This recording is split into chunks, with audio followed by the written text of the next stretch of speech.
Bonjour mesdames, bonjour messieurs, bonjour mesdemoiselles. Je dois d'abord souhaiter la bonne fête, heureuse fête à toutes les femmes du monde à l'occasion du 8 mars, du 8 mars. Ensuite, je voudrais vous entretenir sur sa participation dans la guerre de libération nationale. Mais avant tout ça, je voudrais dire certaines choses sur l'histoire de l'Algérie. Il y a une injustice qui est en train de se faire contre l'histoire de nos martyrs.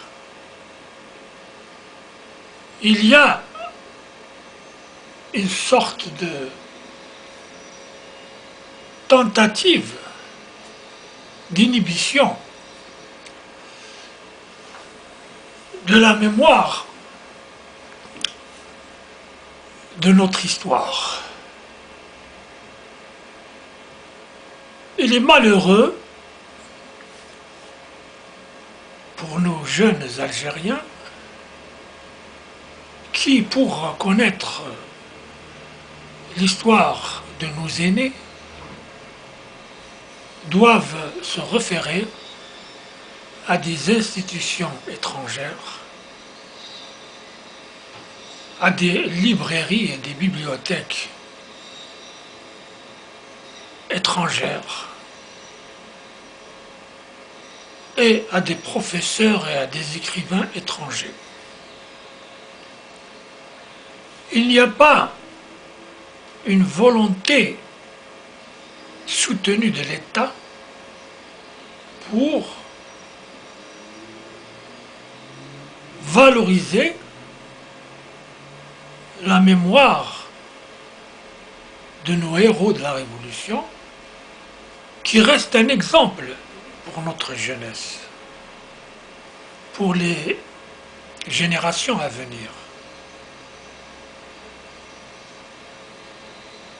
Plus que cela, nous avons l'impression que certains agents de l'État cherchent tout simplement à effacer la mémoire de notre histoire. Nous aurons bientôt une génération sans mémoire, amnésique, qui sera prête à être cueillie par les intelligences étrangères pour les utiliser dans des conflits armés, en les endoctrinant. Nous avons vu comment les Arabes et les musulmans se font recruter par les puissances étrangères pour être utilisés dans des conflits régionaux. Donc, il est essentiel pour notre jeunesse de connaître l'authentique histoire de nos ancêtres, de nos aînés. Il est malheureux de constater que certains agents de l'État qui ne sont pas en odeur de sainteté avec notre évolution se précipitent pour effacer les séquelles de la Révolution. Certains se sont donnés comme objectif de inhiber la période de l'histoire, particulièrement algéro-française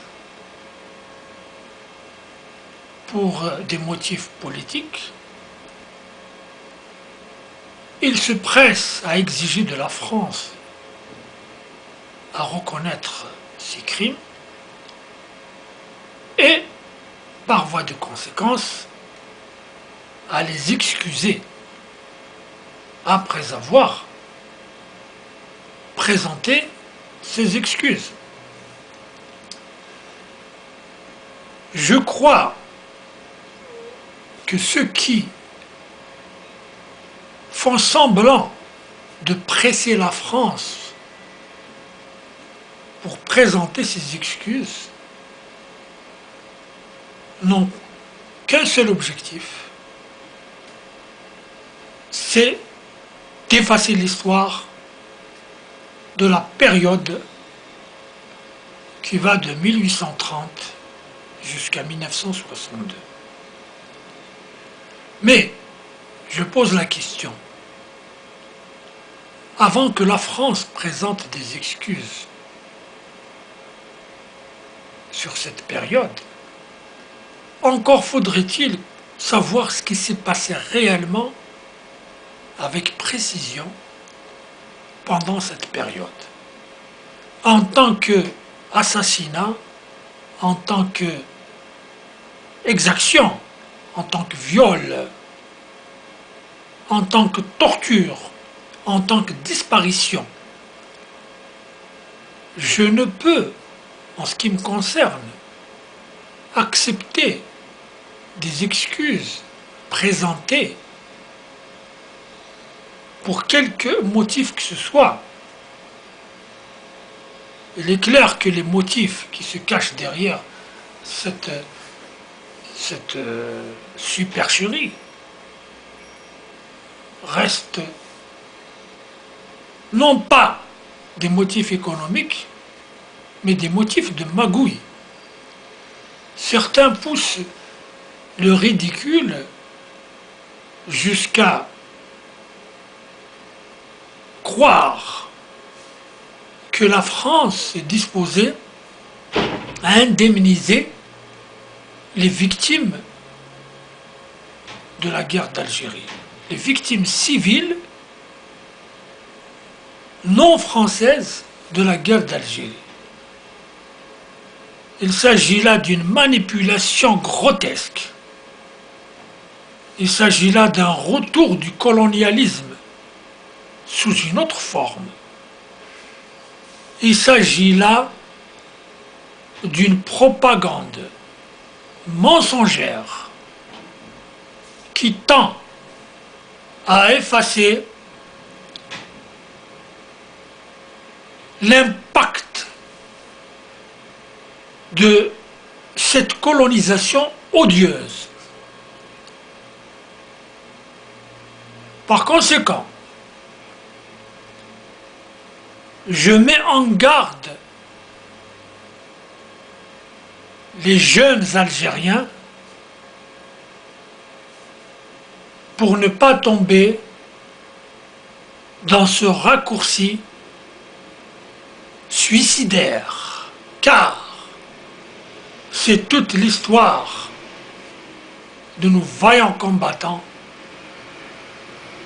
qui risque d'être non seulement remise en cause, mais ternie, salie. Il y a des voix qui s'élèvent d'un côté comme de l'autre pour dire qu'il faut dépasser ces traumatismes de guerre.